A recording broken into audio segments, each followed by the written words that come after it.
So this is part of my dormant food forest. When you're digging around in your soil, you come across rocks. And so this video will be about what I do with my rocks. I don't try to do everything in a particular day. So for example, let's say I'm planting potatoes here.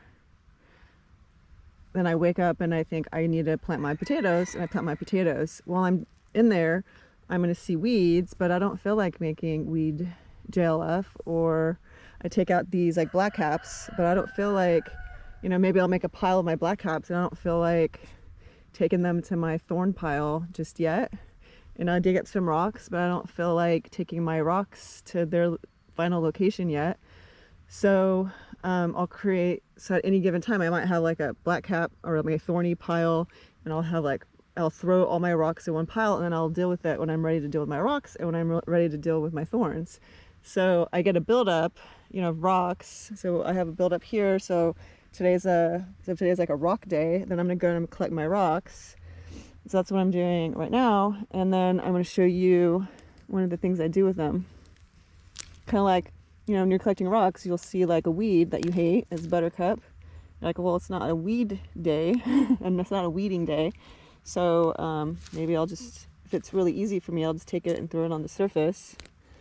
In the summer, these kinds of weeds just dehydrate really fast, but in the winter, you gotta kind of watch out because they'll just stay moist and try to reroot. And naturally you see different things. So yeah, so here's where I took a rock out. This is very common. Under a rock, you see a worm, and you see fungi or mycelium. And these are the guys that are digesting the rocks and adding the minerals to the soil. Or feeding on something. Maybe the worms are feeding on the bacteria on the rock. But anyway, in general, it's good to have rocks on the surface. So that's why I don't mind that in-between period when they're sitting on the ground. I know it's not horrible. It's probably beneficial. I don't care about any kind of eyesore or anything, obviously. But at some point, you know, the rocks get in my way, and I have plenty of rocks underneath the soil, underneath the wood chips, that are also getting digested. So these I consider my excess rocks, and I'm gonna take them to another location. But there's only so many rocks that you know, an area can have theoretically. I mean, there's this whole like capillary action that happens, but I don't know exactly like how big rocks are affected by that and how long it takes. But the idea, at least that keeps me going, is thinking this is like mostly one time you take out rocks, and even if some will rise later over time, by then the soil will be nice and loose. It's not like it's going to be hard for roots to go around them, and I kind of will like them there because it's good for drainage to have rocks in the soil. And it's also good for those fungi and worms to decompose the minerals slowly over time. Sometimes if I see a rock in a heavily fungal area, whatever that means, like maybe next to a stump or something, you could see a rock may have more erosion. And I don't see one in front of me as a good example.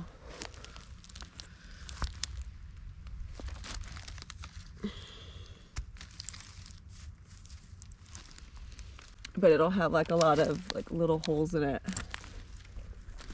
And so I think of it as, okay, those minerals are going somewhere, they're getting into the soil. And then you don't have to do things like add minerals or add like rock dust or anything, because you have rocks in the soil. So I fill up. So like on a rock day, what I'll do is I'll fill up 2 buckets, because I can carry 2 buckets. And I know sort of my carrying capacity. So it kind of depends how strong I'm feeling that day. So this is about good. It's a little on the light side, so I can add a few more.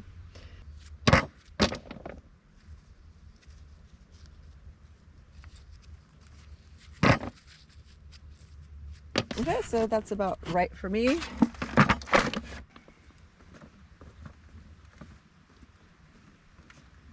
This is my deck.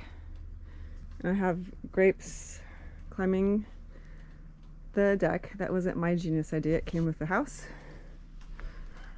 When you think about rocks, you think about where can I not plant something, and I can't plant something under my deck, so I just come underneath here. And this, so here's a pile of rocks. This pile used to be ginormous. I decided I'm gonna be smarter about it. And look where I put them. I think, oh, there's a box elder. These guys like to live in your siding. I used to have frogs that I would feed this, or a toad that I used to feed this to. I used sort of the big rocks, kind of stabilize this end of it. But you see it's a mixture of little rocks and big rocks. You know, these ones you can keep in your landscape, but I think I was just being anal at the time, and I was just taking out every rock. So it's like thicker here, and it's less thick there because the land's coming up there. And you see how it's up against the house. So this part of my house is like totally critter proof. And it's space that I can't use anyway. I can't grow anything in there. I can't even walk in there. Now what I'm doing is I'm just creating like the rodent barrier around the rest of it. I'm still moving these rocks that are still out too much and also a little too high, and I'm going to create creating this border around the house.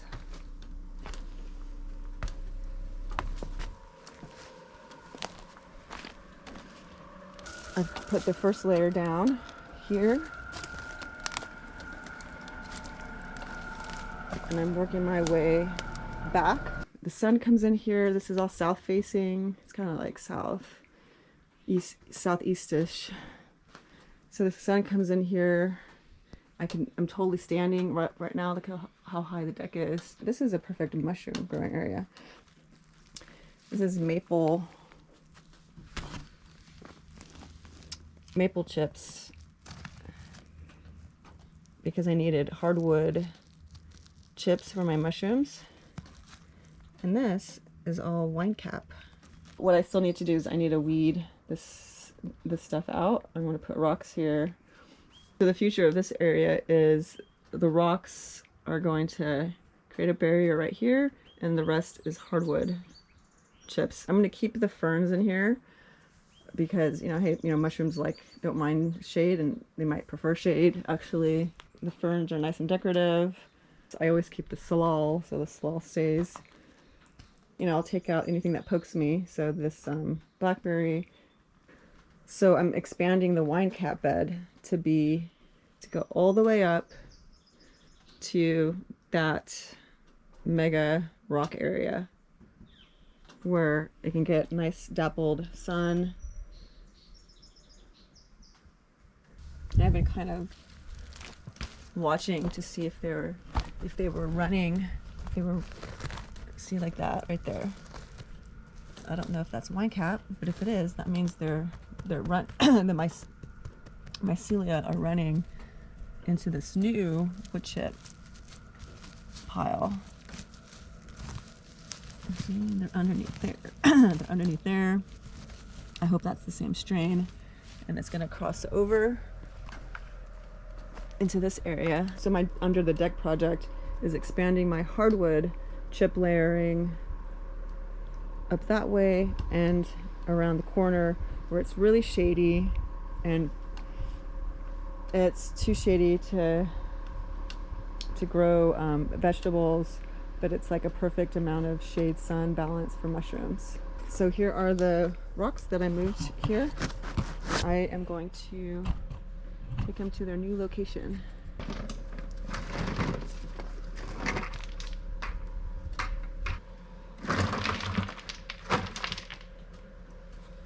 Yeah, so even though it's not a weeding day, I had to do a little bit of weeding around the house where I was putting the wood chips, because the weeds will grow up right next to the house.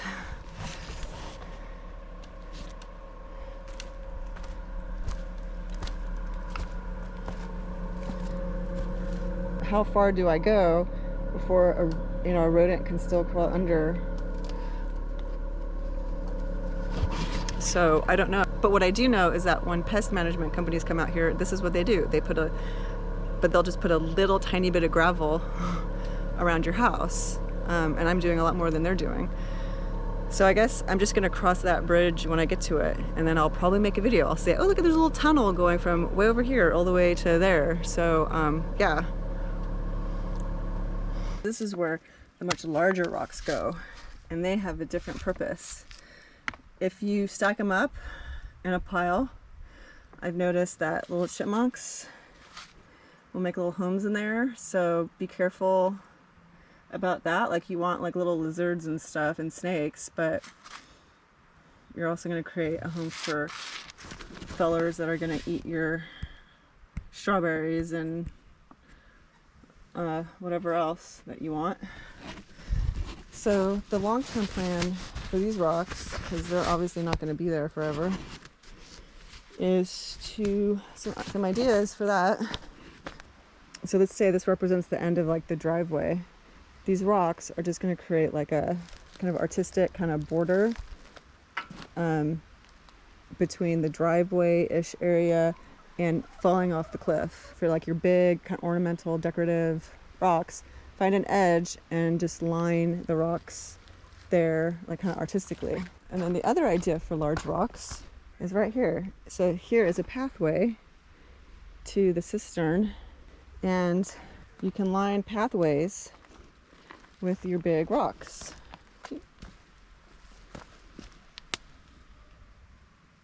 I would never have so many big rocks like that I couldn't keep going and going and going and going. This represents a side of the house that's kind of unprotected, doesn't have concrete, or the concrete is eroding. And there's ways to get underneath the house, right? And right here is a tunnel.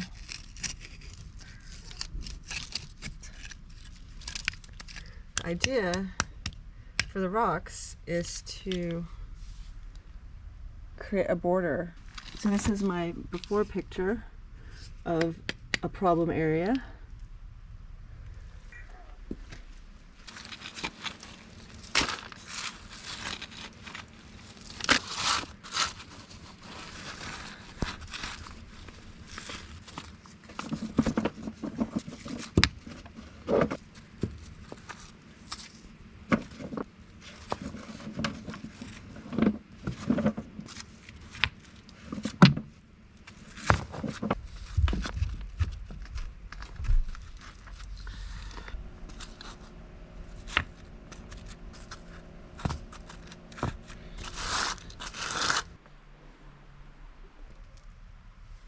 I think the key here is to have a combination of thick rocks that a critter can just shove aside like they can with gravel, and then to fill little holes with like small rocks so they can't get in between the big rocks.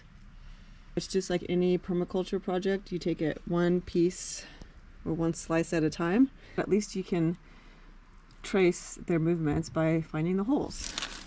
Oh, and the reason why there had been all this dirt here is because neighbor roosters were coming over here, and they've been digging around in all the wood chips here and even in other areas. So the neighbors have since taken care of them. So I don't think that they will be coming back, but now, so hopefully they won't re-scratch it. I just moved everything back over, and at least that part is looking a little bit tidier.